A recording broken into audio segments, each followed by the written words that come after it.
We are talking. It All is the right. 25th anniversary of Star Wars 1, The Phantom Menace. Man, we're getting old. Oh, yeah, seriously.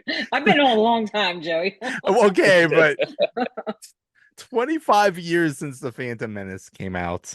I know. Um, Crazy. Yeah. it's crazy.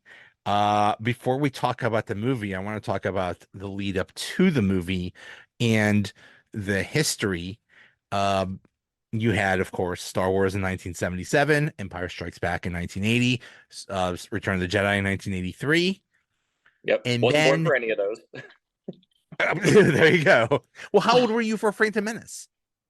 Phantom Menace, I was 10 when it came Okay, out. okay, Yeah, I was 10 okay. years old. This was like the equivalent of you guys seeing it back in the day and seeing the original trilogy. I just got married. I got married in 1998. So There you go. I was pregnant with my youngest in 99, and so yes. there you go. Uh, but so I don't know if Andrew will remember this, but I know you will, Pam. When Star Wars was over, it's like, wow, we got, okay, it's amazing. And then we waited through the 80s, nothing. No Star Uh, Wars. through the 90s, nothing. And we were starved for Star Wars content. And all we got was like some comic books and some books that really didn't, that were sort of, they just did their own thing. And gosh, and then we get the announcement of the re-releases, the special editions of the original trilogy. And that was in 1997. And Okay. also we got the announcement that there will be a prequel trilogy. And from what I just read, George Lucas was so burned out from Star Wars, and can you blame him? I mean, he basically made everything from scratch. He was Yeah. just done. He's like, okay, I'm done with Star Wars, and then something happened, and what the introduction of CGI. Do you know a movie that inspired him to make the prequels? Oh, I actually don't know the answer to this, but I know one of the reasons that inspired him to make this, but go ahead. Okay, the movie that inspired him was Jurassic Park. Oh wow. Jurassic, he No, saw the wait. CGI in Jurassic Park and said, maybe we could do something with this. That And makes that sense. inspired him. And I think it was announced in like 1993 or something like that that he's thinking about making prequels. But I just remember in 97 that was like people were starting to go crazy, like, oh my God, he's making new movies because he just re-released the special editions. And I remember the special editions. I went out to see them. And I remember especially the first one of episode 4, the special edition coming out. That was a packed theater. People were still crazy for Star Wars. Pam, did you see the special editions when they came out on the theater? I feel like I saw Return of the Jedi. I don't know that I saw all three of them when they That's my came out. favorite of the original trilogy. Yeah, I was yeah, I feel like I saw Return of the Jedi in the theater, the But special edition. but Pam, were you the same way back then? That's like, oh my God, when is a new Star Wars going to come out? Why aren't they making new Star Wars? And then the excitement of when they actually did make a new Star Wars. Oh my God, yeah, definitely, definitely. I was gonna ask you, I'm glad you said that. I couldn't remember when the announcement was made. I know I lived here in Bethel Park, and I know that we moved here in 97, and I remember hearing about it and just being like, oh my God. So I mean, 2 years before, that's a long time to be excited and anticipate. So Yeah. I mean, Well, he was pioneering new technology with this movie. That's one of the big reasons he did it. Was this is I think the first movie with a fully CGI character, like a complete CGI character. I'm pretty sure. he is George Lucas is such an innovator. He innovated with Clone Wars. There was a lot of innovations with that when he made that. But yeah, there was a lot of Yeah. innovations that and yeah, using a CGI character that was almost unheard of back then. A fully CGI character, and it Yeah. for good or bad, it brought in basically a new era of movie making. It's like Sometimes it's like all green screen, all CGI things. So that ushered in a new era of movie making. Well, I read something that all of the sets were built like only 6 feet high, and then the rest of it was supposed to be green screen, and then they had to build like an extra half foot on because Liam Neeson's like 6'4" or something like that. I feel like I think I read that somewhere that they were like I've seen that so many times. It cost them an extra background. $150,000 because Liam Neeson was so tall. That's so funny. Liam Neeson's just a tall son of a. Yeah. I know. I used to watch when these guys came out. These three movies came out on, whatever form they came out first. I watched the special editions, and the credits, and the extra, stuff constantly. So I've heard all that stuff too about the green screen and having to do all that stuff. I watched it constantly, like obsessively. So I get it. This is People get mad. Sorry, go ahead, Andrew. I was gonna say this is the one of the prequels that I think I've seen the most. Like is episode 1. I think this is the one I've seen the most of the prequel trilogy. Okay. I forgot what I was gonna say. Yeah, it was just so much fever pitch. And then there was a phenomenon of they announced when the trailers the trailer was released, and it was during this movie, Meet Joe Black. There was actually a couple movies that they announced that the Star Wars trailer would be in this movie. So what people would do is they would get tickets to see these movies, watch the trailers, wait for the Star Wars trailer, and then get the hell out of there and not even bother to watch the movie. Probably bumped Meet Joe Young or whatever that movie was. Probably bumped that movie's ticket sales. Right. They're probably thinking, yeah, wow, this is a great movie. We did really good box office numbers. Like, no, we're just here for the damn trailer. So funny. It was just funny. We were just so starved. 16 years we had to wait for a new Star Wars content. Now we wait, 16 days for this. Seems like there's a new Star Wars thing. I was gonna say, I feel like they're putting out Star Wars content left and right nowadays. Yeah. I think there's got to be a happy medium somewhere. Right. They're gonna run into the same wall that Marvel ran into. Yeah. How much is too much? Yeah. The trailer, and it was released on May 19th, 1999. They didn't get the memo to release things on May 4th yet. they didn't start that tradition yet. It was set 32 years before the original trilogy. There's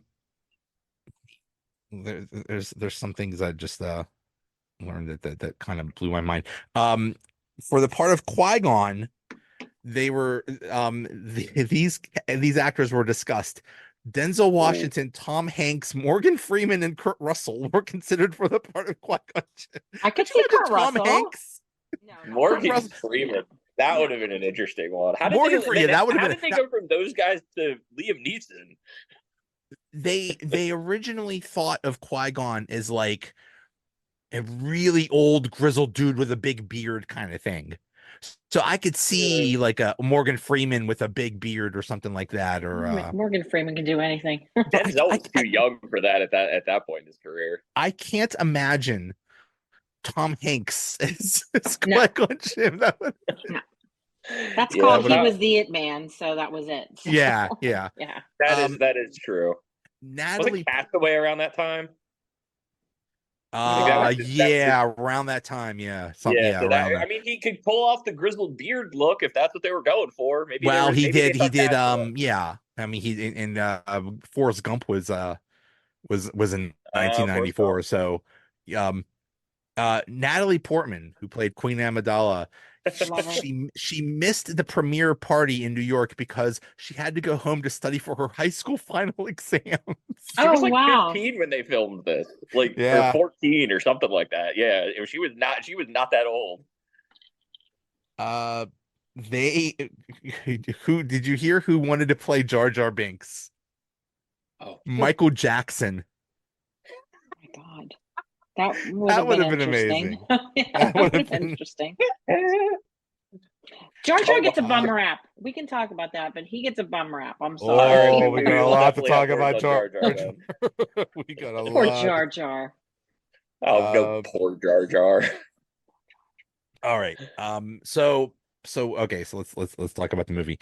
We got to the opening crawl, and it says turmoil has engulfed the Galactic Republic. The taxation of trade routes just Most outlines star boring systems as a opening dispute. crawl. Like, oh my goodness, we're talking about taxation? Hey, No. Most but now, in retrospect, seeing it in the context of the entire saga, I must say I appreciate that. I know I didn't appreciate it in 1999, but I appreciate that backstory now. Yeah. I don't appreciate Yeah. the bit about taxation and trade routes like that. Like you can just tell me that people have a blockade on a planet and there's no food getting to them. Like that's all you needed to tell me. I didn't need to know it was about like taxation and Republican senates making votes and stuff. Like that was a bit too much for me.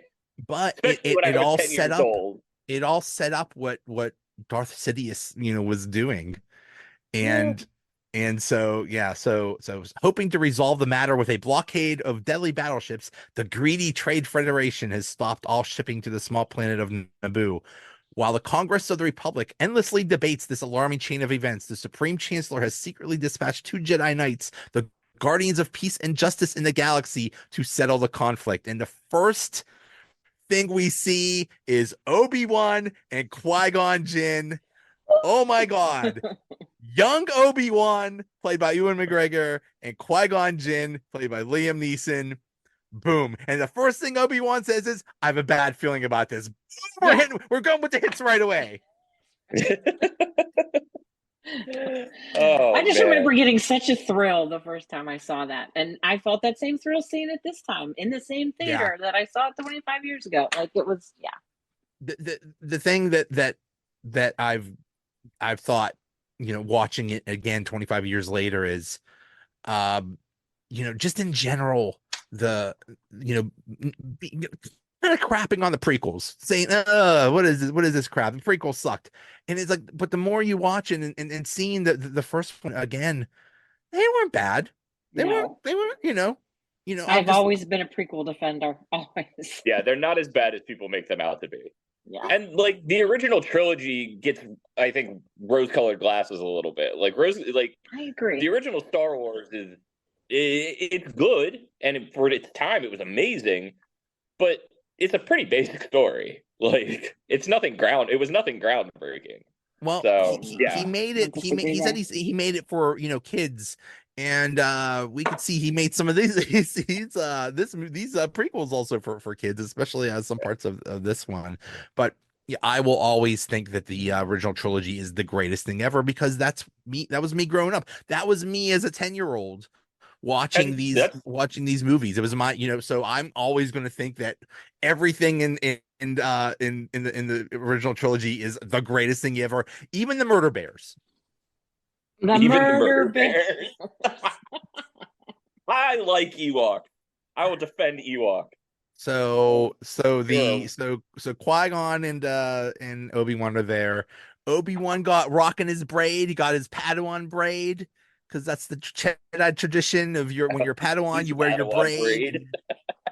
I did forget we didn't learn till then, but right, we didn't. Yeah, again, we this didn't is all new information. Like, oh, okay, they're called Padawan. Like, we're learning all this information as they're just kind of spitting it out, like we're supposed to know. Right. But it's kind of cool the way they did that, though. I mean, they didn't just, it was not so on the nose that you're like, this is the way this is. You see this and you hear the conversation. Right. Yeah. Which they didn't I exposition the heck out of it. They just threw it in like a general point of conversation, and they were like, oh, Padawan, that must mean like an apprentice Jedi. Like, right. And we could infer that from context clues.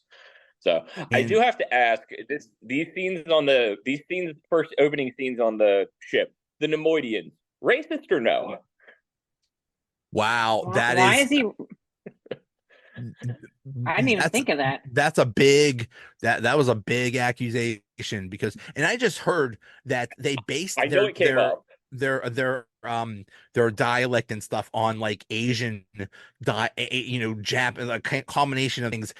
I don't, it does kind of sound, I don't know. I could see what you could say. It sounds kind of racist, like the Trade Federation. Oh Oh, like God, I didn't it's, It even. kind of, yeah, I was gonna say it kind of reminds me of like the South Park character, the guy that runs like the Chinese restaurant in South Park, City Walk, and I'm like, that voice is a yeah, little iffy, but I could they're not see, they're not a big enough part of it to really derail it for me though. but yeah, I mean, this was an awesome first scene. They try to kill the Jedi, and now we have our first view of the droids. And Yeah. and that was cool. And we saw and like the other thing that was so appealing about this whole prequels is when did we see the Jedi in in the original trilogy? We saw Old Man Ben, Old Man Darth Vader, Old um, man Yoda. Old Man Yoda, uh, Luke not knowing what the heck he was doing. So we didn't really see, it was, it was promised like now we're seeing the Jedi at their peak. We're seeing the Jedi, at the height of their powers. And here we Mhm. see it right away. We see Qui-Gon and Obi-Wan just kicking butt. Yeah, they were a bunch of weak ass droids, but still they were kicking butt. It was so Yeah. cool. And they say, oh, we seal the doors. There's no way they could get through the door. Close the blast They doors. use the lightsaber to cut up and they're like, what? That opening fight with the droids is underrated. I decided after watching it again.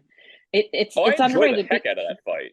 because you get so much information just from watching that. Like, And here's where they are with the droids, and here's what the lightsabers can do, and here's the young Jedi, and here's the heroes, and there's so much that's there without coming out, like you said, not exposition about it. It's here it is, Qui-Gon largely it loves to was life. jump up and do cool. split kicks. Yeah. Yeah. That's uh like his move throughout the whole movie. Jump up, split kick. Yeah. yeah, I yeah. think Ewan McGregor was just really proud of that move or something. Well, Ewan McGregor was so excited to be in this, and every time he used the lightsaber, he would make the lightsaber noise. Yeah, I did know that. Yeah. That's Like, awesome. dude, can you stop doing that? Also, who did something similar? What's her name in the sequel?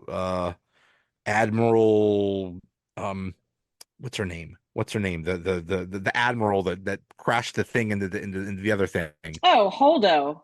Admiral Holdo, yeah. Holdo? Yeah. When she was shooting, every time she was shooting her blaster, she would go pew pew pew Pew pew. pew pew pew. Oh, I I love would that. totally do that too. I would That's Yeah. totally. I amazing. forgot about that. I have read that. So yeah, the Trade Federation is blockading the planet Naboo, and then we meet Padme Amidala, and she's talking to Senator Palpatine, who this was amazing. They got the same dude from 16 years ago who happened to just be the Emperor. That Which was is so that is cool. amazing. That's Yeah, I Yeah. was thinking about that while I was watching it. Like, what great casting and how cool that he did it, and just to tie it all together. I love that. I love yeah, that. yeah. Yeah, I don't know I who did like this. that he was a through character. Yeah, yeah. I mean, I don't know who this Lord Sidious guy is, but I mean the guy that played Senator Palpatine, great job. Um, so then the Jedi escape and they're on the surface and they meet Jar Jar Jar Binks. Jar. Oh Jar boy. Jar Oh, Binks. Oh, Misa, no, oh, no, Jar no, Jar. ga, ga, ga.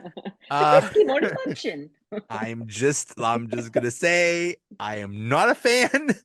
But it seemed like George Lucas. Now George Lucas, when he made he obviously made the original, the original Star Wars. He wrote and directed that, and then he passed off directing Empire Strikes Back and Return of the Jedi to other people, and he tried to get other directors for this movie.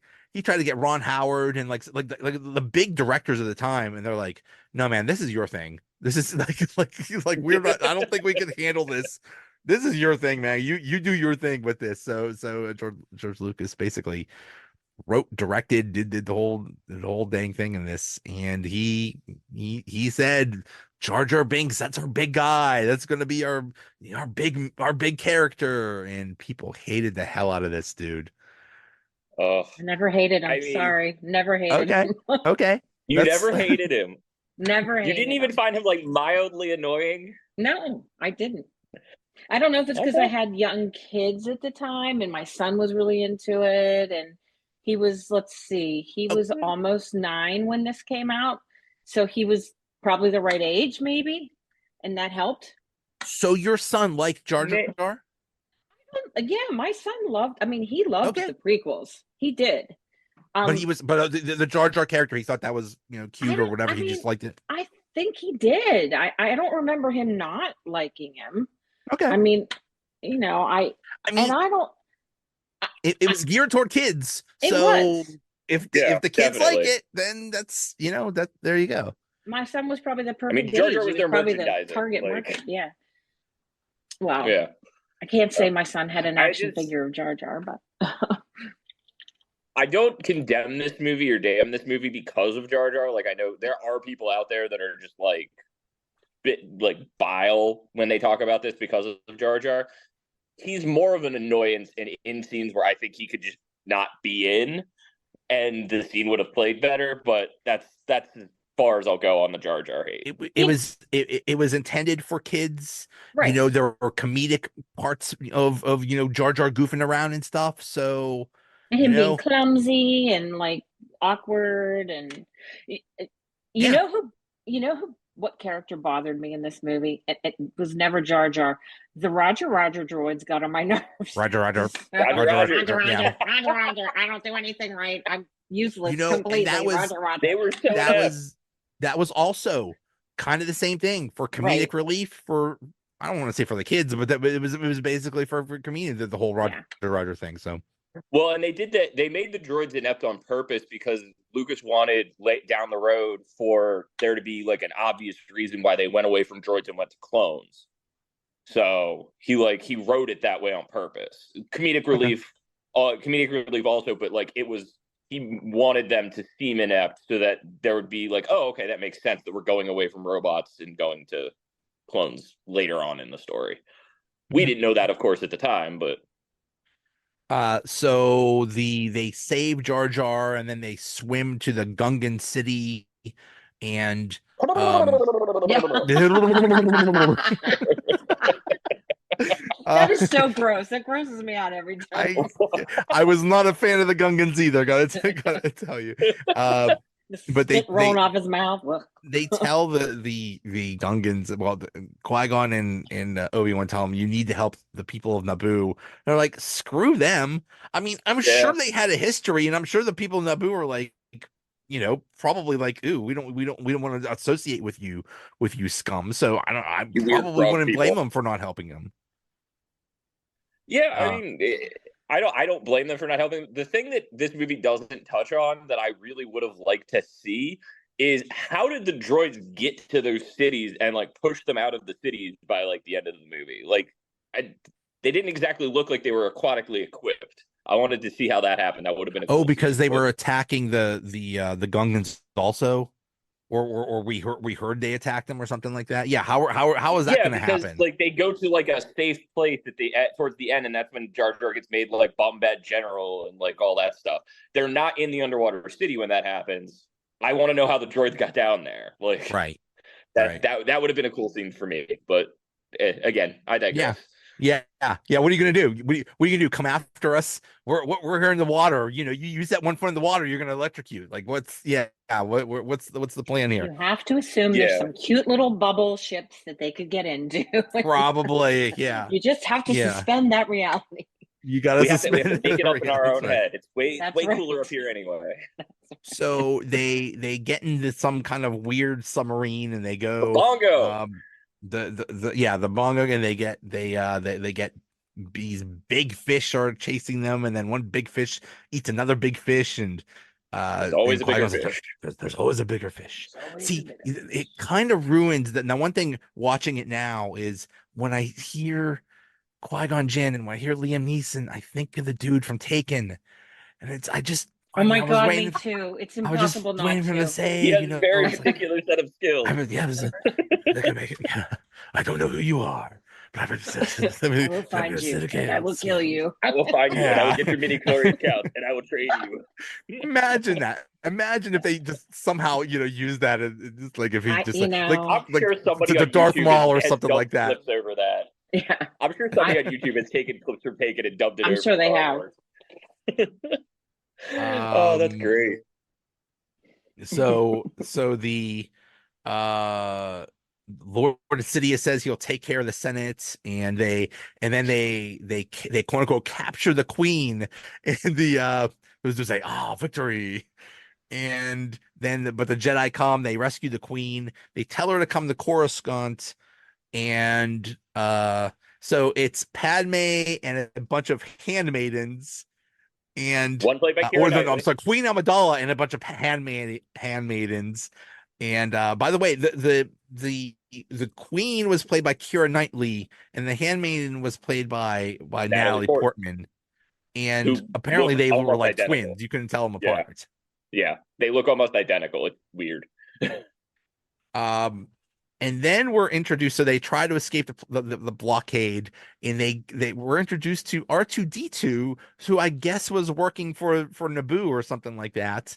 And that was funny when they're all the droids are on top of the ship, and they get picked off one by one. It's like I didn't realize being a droid was so dangerous. Didn't realize they got R2 hazard pay. Yeah, R2D2 saves the day. He gets a little ceremony, like thank you. And how important was it though for them to do that? Like it just, you're right back after all these years, you're right back in. R2D2 is like, he personifies the droids and how important they are. And of course, he's the one that's in every movie, and he's amazing and he's a hero. So I was thrilled to see R2D2 like that. Loved in it. that movie. In Loved it. episode 1. Love seeing R2D2. So the ship is damaged, and they end up on this remote planet in the outer rim, Tatooine. And I was so excited the first time I saw that. I mean, I was like, oh, Tatooine! Tatooine! Oh my god, they're going there! I thought they were gonna. I don't know if I thought it the first time, but like I definitely thought it this time. I was waiting for like somebody to make the Obi-Wan bit where it's like, Mos Eisley, you'll never find a more wretched hive of scum and villainy. I was waiting. Kind of did say something like that, but he didn't. Yeah. Yeah. And then so the Trade Federation is talking to Lord Sidious again, and they say, well, the ship escaped. We can't track the ship. And Lord Sidious says, don't worry, I'll send my apprentice to come find them. And here appears dun, dun, dun. my man, Darth Maul, baby. Let's go. Best part of this movie. Best part of this movie. I as much as I hated the creation of Jar Jar Binks, I love the creation of Darth Maul. Maybe the coolest character in all of Star Wars history. Oh my god. They nailed it. They just absolutely nailed the look, the menace, everything. Just, oh my god. I mean, they were a little on the nose with like the red and the horns, of like giving very like satanic, demonic like looking vibes. But I mean, why be subtle when you're going for like the greatest evil in the galaxy? He literally was patterned after the devil. They looked at things of the devil and said, "Oh yeah, let's go for the devil." Yeah. But this is the introduction of having to have 2 Sith. So this is the rule too, yeah. So the fact that they have this completely devil-looking, awesome Sith, you're right, Joey. They nailed it. That was the way it had to be. You had to see that. There's the 2 Sith. That's important. That's a thing. It's going to be a thing going forward. And this guy's awful. So you needed, I mean, right down to the double-edged lightsaber. It was, yeah. Oh, so cool. Well done. Perfect. So they are on Tatooine, and they need a hyperdrive for their Naboo fighter, and they go to their Nubian cruiser. I just watched this today. I know all the lingo. It's a Nubian cruiser. A Nubian cruiser. Okay, and I have one of them right here. They go to basically Napa Auto Parts of Tatooine, and they see his dude. and they ask Watto for parts, and he says Republic credits are no good here. Yeah. What do you What? think? You're some Jedi waving your hand around like that? I But love Watto. but that's like going to I don't know. That's like going to like Brazil or something like that. It's like, oh, US dollars are no good here. Like, come on, we're the Republic, man. But I mean, don't Well, you think that was just a non on the nose way to say we are way out? We are not in the middle of the yeah, that's galaxy. We are on Tatooine, which is so far from. It's like saying a wretched hive of scum and villainy without saying a wretched Right. hive of scum and villainy. and Anakin's It's mother even says later the Republic doesn't exist out here. yeah. Like we're It's beyond the reach of the it's Republic. probably not even that we're far away from the Republic. It's probably like we got the worst dudes, like all the scum of the galaxy are here to get away from the Republic. So we want nothing to do with their laws or their money or anything like that. So don't even think about bringing that Republic thing crap here. So yeah, that's probably it. Yeah. Uh, And in this scene, we also meet Jake Lloyd's Anakin. What did y'all think of oh, Anakin?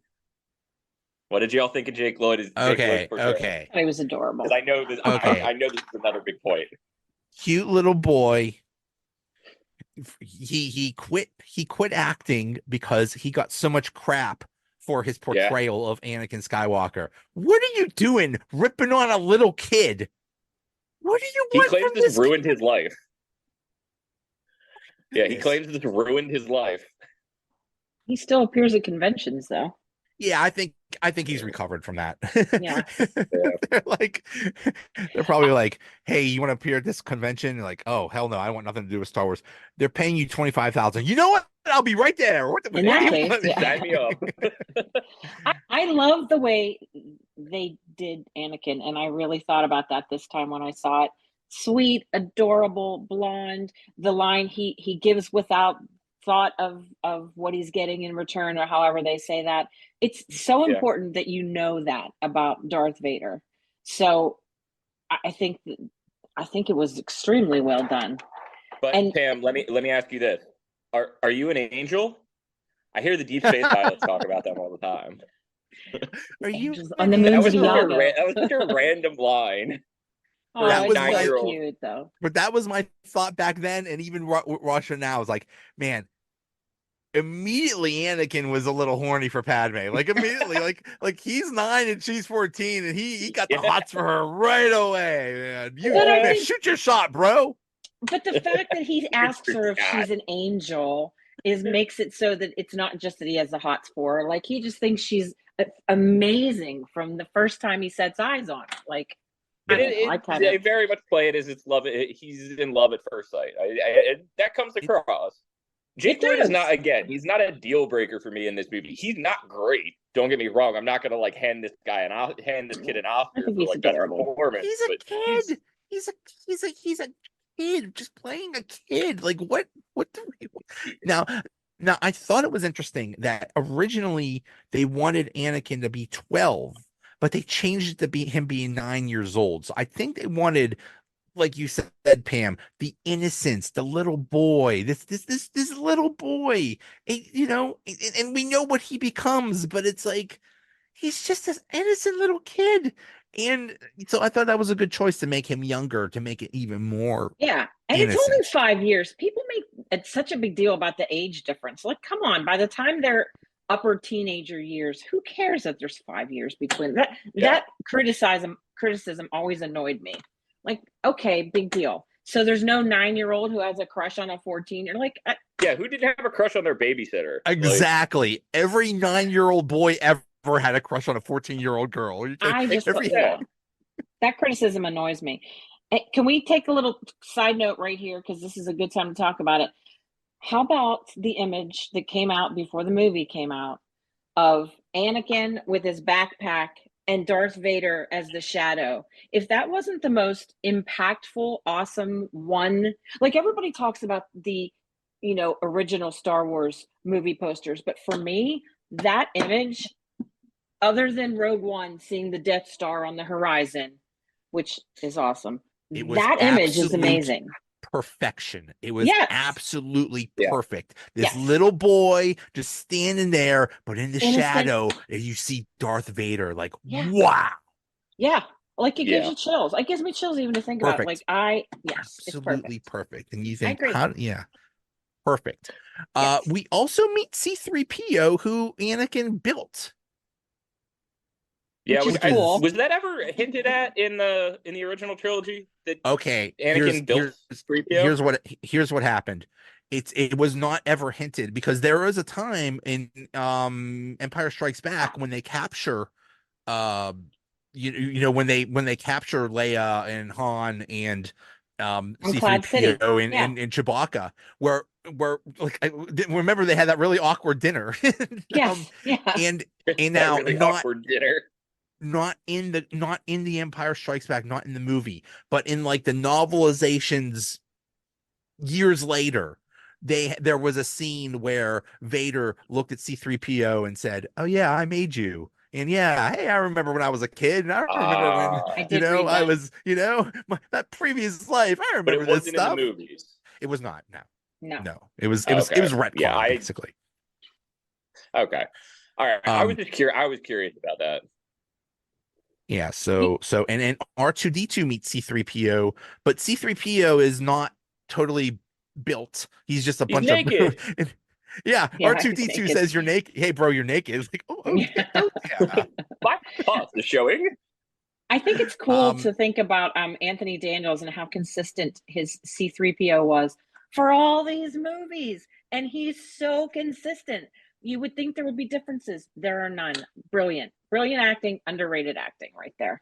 I mean, there's been almost what 40, 50 years between the first movie in 1977 and like the last sequel in when was the Rise of Skywalker out, Yeah. and it's the same dude is still playing C-3PO, and he was really upset that he didn't get to play C-3PO in episode 1, but remember, C-3PO is just a bunch of like wires and stuff, so he can Yeah, be that's him, true. so Yeah. No. I gotta ask, how do you guys feel about Anakin being immaculately conceived? That part always. Oh That my part always God. like. Did we really need a virgin mother? Come on, guys. I mean, I Like, know you have to make him space Jesus. Like, But yeah, that's I mean, he exactly is what kind I of said. space Space Jesus. But you know what? I used to write blog entries when I used to be on the hyperspace blog. About the midichlorians and what they meant, and is it actually like a virgin conception? Like I don't know. That's Well, one of those things that I'm willing to gloss over any kind of reality for. well, It's we just learned later that it was actually Sidious or Darth Plagueis or whatever that knocked her up, or however that was. So I mean, Is that this I was. thought they concluded he was like born of the living force or something. I think that they implied that it wasn't that they used the force to impregnate her, but it was either Darth Sidious or Palpatine or Darth Plagueis or whatever who actually created that force that knocked her up. So Interesting. I don't. I mean, again, I'm not as into the Star Wars mythos as you guys are, so that part went past me. But the still, immaculate conception thing, they could have cut that out. They could have been like, "Oh, his dad died." Like, right, I would have accepted that right. better than, "Oh, there was no dad." Like, let's But make this Jesus allegory. Him Like, not having a dad plays huge consequences later on because basically he's looking for a dad and he finds one in Palpatine. But yeah, and sort of an Obi-Wan too. Well, though you could argue that's more of a brother thing. brother. Yeah. So Well, yeah, we have one of the few speaking times of Darth Maul when he's talking to uh, uh, Darth Sidious, and he says, "At last we will reveal ourselves to the Jedi. At last we will get revenge." Revenge. What are Now, they getting revenge for? That's a good question because apparently, Okay. no, like 1,000 years before this, the Sith were. It was kind of. It sounds like the Sith were kind of like a devil kind of thing, devil and God thing. The devil was an angel and he didn't like what God was doing, so he rebelled and stuff. That was kind of the same thing. It was the same philosophy of the Jedi have one philosophy of you must always restrain your emotions, and the Sith were like, no, we gotta let our emotions fly all over the place. So it was kind of like a breaking off kind of thing. So, but something happened like Okay. 1,000 years ago or something like that. I don't know. Okay. I didn't But know if again, if this is something that was in the extended universe stuff that I am not privy to. I didn't yeah, know if they were getting revenge for something specific or if it's it's nothing her canon yet. revenge Maybe, for. yeah. Okay. Gotcha. So now they don't have a way to get these parts.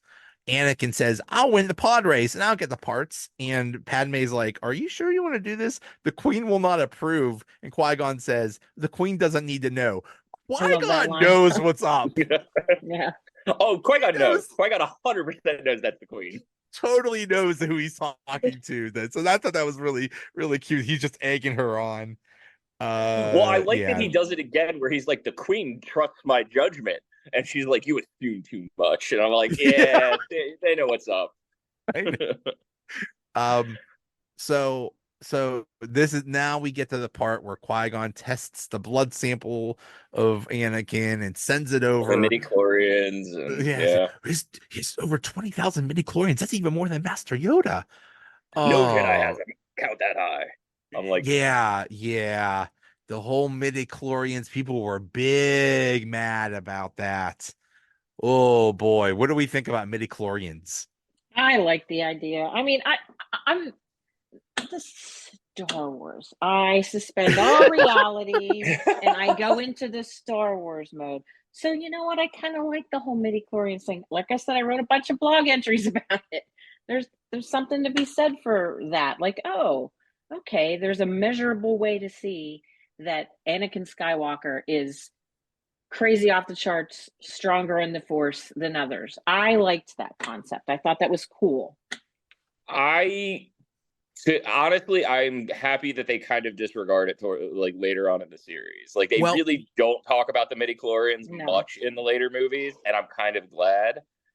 It does again. It's not. There's so many things that are a little irksome, but they're not deal breakers for me. That little dropped line about the midi-chlorian count means he's strong with the Force. Whatever, I can get past that and still enjoy this movie. It doesn't take me out. I've heard it described as it's a whole, because what we're doing in this movie is we're going toward, this is how things used to be. This is the good times. This is the good old days. And that's how we used to do things. We used to, measure midi-chlorians on people and see whether they're good enough for the Force. And if they're little babies that have high midi-chlorians, we make them Jedi. And if they're, old kids like 9 years old that have high midi-chlorians, well, screw them. You're too old. It represents the old way of doing I things. agree with you. Good point. So that is a good point. Later on, after all hell breaks loose and after everything changes, we don't talk about midi-chlorians anymore, because that was just the old way of doing things. So then we get that's not a way I had seen it before, but I like that point of view. I do like that as out with the old kind of this is we're doing it a new way. I like that. Thank you, Joe. So that makes midi-chlorians better in my head. So Darth Maul arrives on Tatooine. He sends out the probes. Now we got pod race time, and here's Jabba the Hutt looking slim and trim. Look at Jabba the Hutt rocking it. Yeah, you go, boy. Pod race scene, second best scene in the movie. You got Bib Fortuna behind him. You got all those characters that show up. Bib Fortuna was there. You saw some chick wearing the slave Leia outfit. I didn't catch that till this viewing. This time when I went back and rewatched it, I did not notice that all the other times that I've seen it, but I noticed the Leia slave outfit bikini Pod race was amazing. Pod race was love the pod race. So well done. I appreciate that more every time I see it. So well done. So good. And also a great video game. Pod Racer for the N64. Yep, love that. That was, and the arcade game too. In the you actually got in and sit in the pod. Yeah, really, really cool stuff. Dang. So Anakin wins. He wins his freedom or something, but he can't win the freedom of the mother. Like that. Like, do we need Did have a slaves? question Like, about that. Did have a question about that. So when Qui-Gon bets Watto, he bets the pod that, and Watto says no pod is worth two slaves, so you can get one or the other, right? So he wins, he gets Anakin, and then later in a scene after the race, they were like, "Look, we sold the pod. Look how much money we have." Couldn't he have just traded the pod for the mother? no. No, she was No. too valuable. It's like he said. Okay. There's no You can't. the humans are too valuable. Right. He wasn't giving up those as slaves. Period. Yeah, Okay. I mean, Okay. Yeah. yeah. I was just that part always kind of irked me because it's like, oh look, we sold the pod for all this money. Couldn't you have just like given Watto the pod and gotten the mother's freedom too? Now But the okay, again, dice. I digress. Now he really wanted to keep Anakin, and if he lost the mother, so be it. And he rigged the dice, but Qui-Gon also rigged the dice too because he's a freaking Qui-Gon Jedi. force waived So, that. um, so they get okay. So they win. They get the parts. Anakin is introduced to Obi-Wan. Hey, how you doing? Hey. Um, and then as they're about to leave, Darth Maul attacks Qui-Gon, and they Okay. have a pretty good fight. You're skipping a major part here, though. What's that? Him leaving his mother Oh yeah. He is leaves the mother. Yeah. huge, huge. That's so important, and it plays such a role later on. And Yeah, it does. yeah, it that They how many? I can't tell you how many times, like again on the hyperspace blogs a million years ago, that was debated. Like, how could they make him leave his mother? How could he be expected to ever do anything right or stay on the straight and narrow without his mother when he was already 9? And I just think that, and it's funny that gets glossed over a lot. I mean, that's huge. That's And huge. that's why the Jedi way is we're Sucks. taking you away from your parents before you even think about your parents, before you even grow an attachment to your mother and father. We're ripping you from your family so you could become a space monk. And that's the other thing is even if the mom had come with them, wouldn't the Jedi have just separated her and Anakin because you're not Right. allowed to have like you're not allowed to feel love or like have emotions towards like other people. You have to be like Right. so like grounded and focused on your like Jedi training and studies and stuff like that. So like he would have been separated from her one way or the other. So The yeah. Jedi were right when they said, like, you have an attachment to your mother. There's no way you could be a Jedi. They were absolutely right. Just because of what you said, Pam. It's your mother. Your mother Yep. who you didn't even have a father. And you're it's like, hey, and she even told him, she's like, don't come back. Dang. Yeah, That's that scene hard, is man. powerful. That scene is yeah. It's a very powerful scene, I think. And I think the Jedi wife sucks. So there you go. That's another whole story. But anyway. My other issue with Space the monks Jedi sucks. Yeah. my other issue with the Jedi, and I think I brought this up on another podcast we did about something Star Wars related. So they talk about Anakin being the child of prophecy that will bring balance to the Force. There's like thousands of Jedi and 2 Sith. Why do they want to balance that? What is this balance? Yes, You know what? like He you're did bring winning. balance of Force. There was 1,000 good guys and 2 bad guys, and then at the end there was like 2 good guys and 2 bad guys. So yeah, he did bring balance of Force. He wiped out all the good guys. What are you doing, man? What is this? I've never prophecy? Where's this understood that. I've balance? never understood that line of logic. Like, if he's the Long one who's supposed to debated. bring balance to the Force, let's murk the kid right now. Like, Do you understand what you're? He's the one that's what balance? You're winning, bro. What's going on? okay, I'm glad somebody else has that issue because that never sat well with me. The whole balance. I thing. totally Like, agree. Totally. there's so many of you. There's the good guys. Where is this? What are we doing here? Yeah. So they go to Coruscant. Padme meets Senator Palpatine and Chancellor Valorum, who I just learned today was General Zod in General Superman Zod! 2. You just learned that today? I just learned that today. I had no idea. I'm so excited. Kneel before Zod is Kneel Chancellor before Valorum. I'm Zod. so excited. Kneel before Zod. That's a biggie. Yeah, I had no idea. I had no idea. Gotta love this nerd crossover. Yeah, I love it. Total Love it. nerd crossover. Yes, I I love I it too. I can't wait to talk about Weird Al. But okay, so now Palpatine is working his he's just, he's just the master manipulator. He tells the Got queen, all his yeah, machinations going, and they're not gonna do anything. Now we go to the Senate, and Palpatine says, "Yeah, look what happened because you taxed the trade routes. Now look what happened."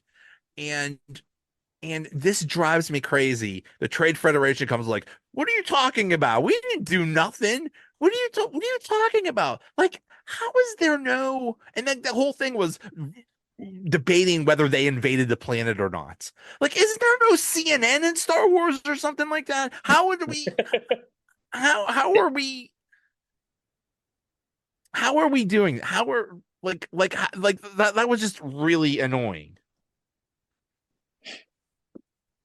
Anyway, um Qui-Gon goes to the Jedi Council and says, I think a Sith attacked me. And Mace Windu's like, nah, that's impossible. And um it's yeah, we see Mace Windu for the first time, which is exciting. And he doesn't and a do bunch anything. and But yeah, Yaddle and Kiadi Mundi and like a Kit Fisto. Like there's a whole bunch of them there, which is really Um cool. Yoda's girlfriend. Yaddle, yeah, yeah, yeah. Yoda's Those, girlfriend. I don't yeah. know The whether she's a only girlfriend or other not, but she's until Grogu comes along, she's the only other Yoda creature you ever see, and she just sort of disappears too. But it's interesting. Yeah, it is yeah. interesting.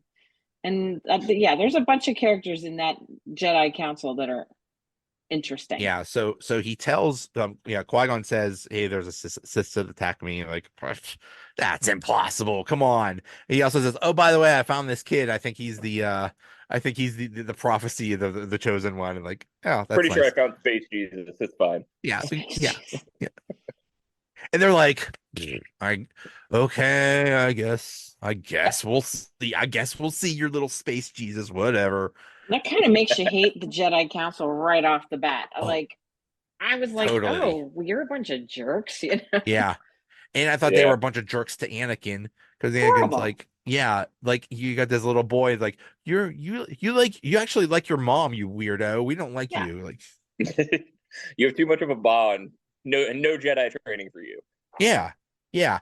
Like how did you not like that's like some like if some kid in like downtown Pittsburgh was like the greatest football player ever, but and like Mike Tomlin's like, I don't know, we could train you or not. I don't know, forget it. We don't want you to be a football. We don't want you to be a Steeler. Like, I just you have the don't. greatest Yeah. Jedi ever. Here's an idea. Why don't you try to make him the greatest Jedi ever? Yeah. I don't understand how all Jedi that like get trained from a very young age to not have emotional connections don't grow up to be complete sociopaths. Like, how is not being able to access your emotions? How is that supposed to make you better at doing like? I mean, maybe it makes you slightly better at controlling the Force, but how does that not make you like a sociopath? I could talk about this subject forever. Yeah, that's a big one for me. I could. What do you, I yeah, had a how do you, I had a sort out. let's say Obi-Wan is walking and he stubs his toe on a dresser or something like that. He's not supposed to feel anger? Right. Yes. Knee-jerk reaction emotions don't exist in Jedi. Do you train yourself to just never ever? Yeah. I don't know. Yeah. Like I It's said, dumb. I could talk about that aspect of it forever. Right. All right. Another day. Yeah. Yeah. So Padme is fed up. It's like, we want to vote of no confidence for the Chancellor. Let's get this done. And they vote no confidence or whatever. He says, I need to go back to Naboo. And so she goes back to Naboo with the Jedi and Jar Jar and Anakin, and Jar Jar gets made Bombad General. he gets made a general, yeah, which makes a lot of sense. Yeah, it doesn't make any sense. I have no idea how this military hierarchy works for the Gungans. Yeah, But they see the Gungans, and Padme basically says, "I'm sorry," and that's when she reveals herself that she's actually the queen and not, you know, and I Keira we're loved Knightley or supposed to be that. whatever. surprised. Yeah, but I loved that. I think I was surprised the first time I saw it. I do. I I was think I 10. I was don't remember surprised. how I felt. Yeah. I think I was like, I oh, was, yeah, cool. Go, Padme. yeah, and I like the scene where and then right after she does that, Qui-Gon looks at Obi-Wan, was like, "I knew that, Yeah. I knew the whole time, Yeah. I knew." Totally had that. Yeah. But she basically throws herself. It's like we are. She's basically asking them to go to war. Like, hey, can you please die for us, please? Yeah, can you be the distraction? Yeah. So then you have this like three things going on at once. Padme leads some people to go to the temple. The Gungans are fighting the droids. Um, and then the Jedi, of course, are hey showing up with who's also there, Darth Maul, Best scene and in the movie. there's Hands down. like yeah Best so part it's of the like movie. okay, and then he pulls this move. He pulls out this. Of course, it's not going to work now. Okay. You Anyway, have to make that noise. yeah. Um, he pulls out. Now, I don't remember the double. Like people now treat the double lightsaber like the coolest thing ever. I just thought the whole concept of Darth Maul was the coolest thing ever. So I don't, of course, he's going to have a double lightsaber. And I love the And fact that it's Ray Park in that makeup doing all these moves. He was the stunt coordinator for this whole thing. He just like I think having him be in the fight and be in that makeup just takes that fight to a whole other level. That's like the best amazing, lightsaber. It's like the best lightsaber fight in all of Star Wars. There, yeah. So that far, but I liked it. Qui-Gon, Obi-Wan, Darth Maul, triple threat for the fate of the galaxy, and and then of course we have the convenient laser walls of doom that just happened Cool. to pop up, which was really cool too. That was really cool. I Where did liked the Jedi speed running go from earlier in the movie that they used? Like where was that? That's what people say. Why didn't you just everyone use just, like, speed speed running or boost? whatever?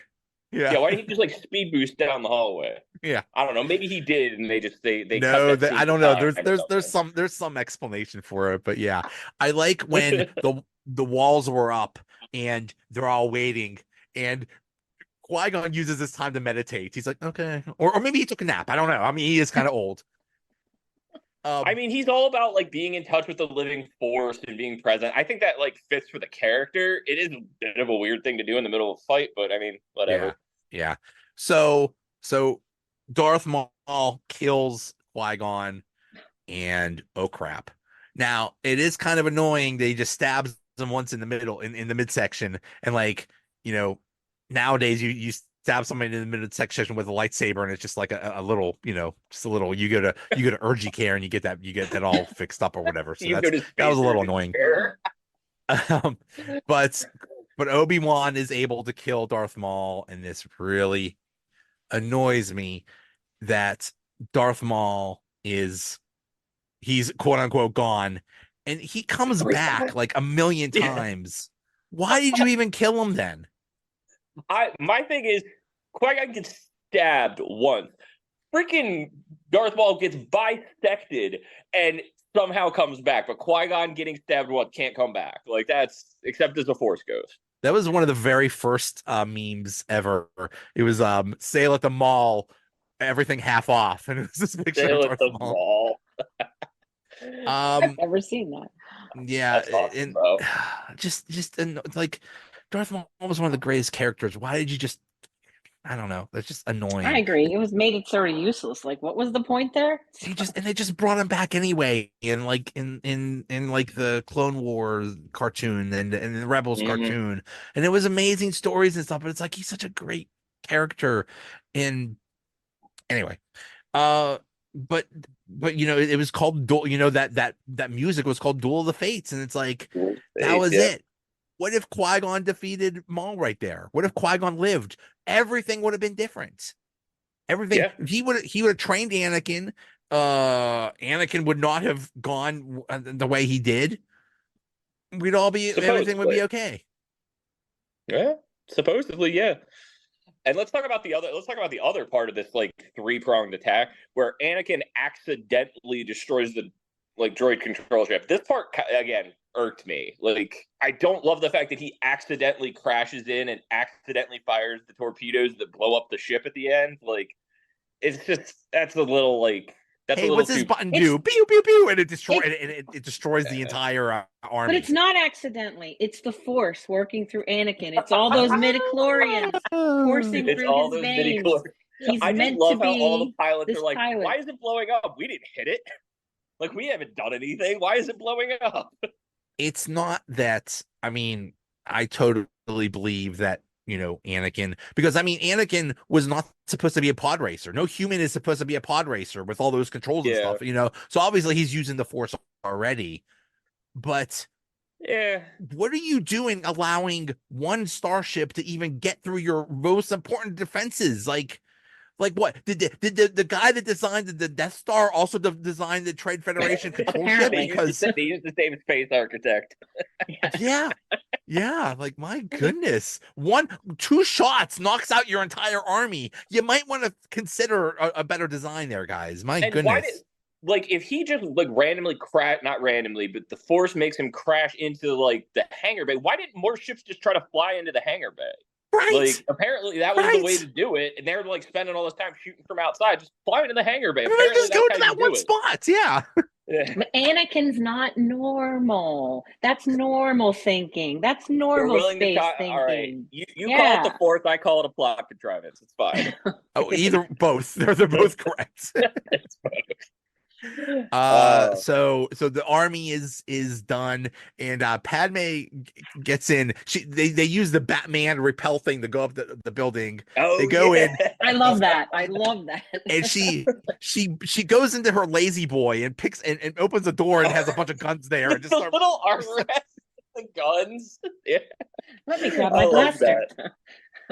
And I love Oh, okay, so now the Trade Federation is defeated, and those two dudes are defeated, the and they're like, Nemoidians. we're gonna send you to the Senate, and you're in big trouble, mister. Like, you know what? Shut those sons of guns. What are you doing here? Just knock him out. I was gonna say they You're in just big invaded trouble. your planet. I feel like murder is okay here. Yeah, exactly. You were just at war. Kill those. Oh no, you know what? You're gonna have your trade your trade License revoked. license revoked. Yeah. That'll teach you. I love that. That's the security guy's like big line is like, I don't think you're gonna have a trade license anymore. Oh He yeah. like walks off like that was a drop the mic moment. I'm like, dude, come on, man. Good luck Gotta explaining do better yourself than to that. the Senate. The Senate will take care of you. Have fun Our getting buddy- bogged down in bureaucracy for Our 3 buddy, years. our buddy Senator Palpatine just became chancellor. He's gonna take care of you because he's our buddy. There. That's the point. They're trying to show, oh, he's getting really important. Aren't Because those we're the all same supposed they dudes to that do somehow- a good job of that. weren't those the same dudes that started the Clone Wars that like started like the whole The Nemoidians? Yeah, they're Yeah. the ones that run like the droid side of the Clone Wars. Yeah, from shoot those Geonosia. SOBs in the head. So Yeah, I was gonna say we don't have a second movie if that happens. right. Well, if Watto says we'll accept Republic credits, then we don't have Anakin Skywalker at all. So, Touche. I love when Palpatine comes to Naboo and he says to Anakin, he's like, we'll be following your career with great interest. Or something. Yes. Dun, dun, dun. Dun, dun, Yeah. dun. Ominous. Yeah. And then they have the Viking funeral for Qui-Gon. Now the movie is called Phantom Menace. Who is actually the Phantom Menace? You could that say was it's another Sidious. question I had. You could say it's Sidious. You could say it's Sidious. Padme. It's Palpatine. I always think it's Palpatine. It is, Sidious. but yeah, it's the Sith, it's but Padme was sneaking Yeah. around too. True. And Darth Maul's kind of mysterious the entire time until actually, even in the final fight, he's kind of mysterious. They don't really know where he came from. So, yeah, I always question Attack of the Clones makes sense. Revenge of the Sith kind of makes sense. Phantom Menace doesn't really make a ton of sense. The original title of the movie was just The Beginning. I kind of think that Really? would I have been didn't know better. that. Yeah. Yeah, I would have preferred that, I think. Yeah, but then they wouldn't have been able to go back in time with every book and novel and Right. all and Right. comic and yeah. The beginning before the beginning. Yeah, the pre-beginning. They could have just called it The The Saga actual Begins, beginning. like Weird Al Yeah. did. Okay. The only thing I want to say about Weird Al is he did that parody of, That's hysterical. of American Pie, which is amazing. The thing I just learned is he didn't watch the movie before Oh, really? making that. The way he I got actually didn't know that. the way he got the lyrics, the way he got everything was internet rumors. Imagine the internet in 1999. The internet in 1999 was like three computers and Usenet billboards or something. Like there was not much of an internet in 1999, and he had to get the entire the entire plot basically from internet rumors, from just rumors he heard. And then Huh. so what he tried to do was get an advanced screening of the movie, and they wouldn't allow that. But there was a charity event where you could see the movie before anybody else, so he paid for that. And when he saw the movie, he's like, "Oh, I basically got all the plots anyway. I got all the points anyway, so I'm good." So that's amazing. That It's a great parody. I love it. if you hear the song, it's like he basically we could have just played the whole song, and that was the entire movie. He just nailed it. Here's your synopsis. If you ever get the chance to see him live, I will highly recommend seeing him live. He is hilarious, and he comes out in like full Jedi regalia, and like he's got stormtroopers backing him up as his backup singers. It's great. That's fun. Apparently he sings Yoda, yo yo yo yo yo, and then he goes into this. I met him in a swamp down in Dagobah where it bubbles all the time. I love Al. Okay. So any final thoughts on this movie? It One of gets the more better every underrated time I of the watch franchise. You think it's what? I think it's one of the more underrated. I think, like I said, Yeah. because of Jar Jar and because of some stuff with Jake Lloyd, I think this movie gets a lot of hate that it doesn't necessarily deserve. It's got the best lightsaber fight in all of Star Wars, first off. It's got one of the coolest characters. I like Qui-Gon and Obi-Wan, and they're like kind of our in characters. So, yeah, there's some flaws to it. It's not a perfect movie, but I like this movie. Hey, compared to what they did with the sequels, I'm perfectly okay with the prequels, man. I love the sequels. I love all 9 of them. I love them and Rogue One and we'll have to do another podcast and talk about The Force Awakens then. Let's just say when there's the 25th anniversary of Attack of the Clones, I don't think we'll be sharing so much love for that movie. I'm just saying. I think Attack of the Clones is maybe the worst of the bunch. I think that is the one I've seen the least. Well, I can't wait till that happens because we will have things to talk about. That's right. That's right. Guys, it was so good seeing you again. Yeah. This was awesome. And yeah, I'm sure on the horizon. I'm sure we'll talk Wolverine and Deadpool. Yep. And make sure you watch Loki season 2 if you haven't already, because that's gonna play big into Deadpool and Wolverine. So oh yeah. So all right. I never finished it. Guys, all right. Thanks so much. I'll see you. Take care, guys. Bye. Bye.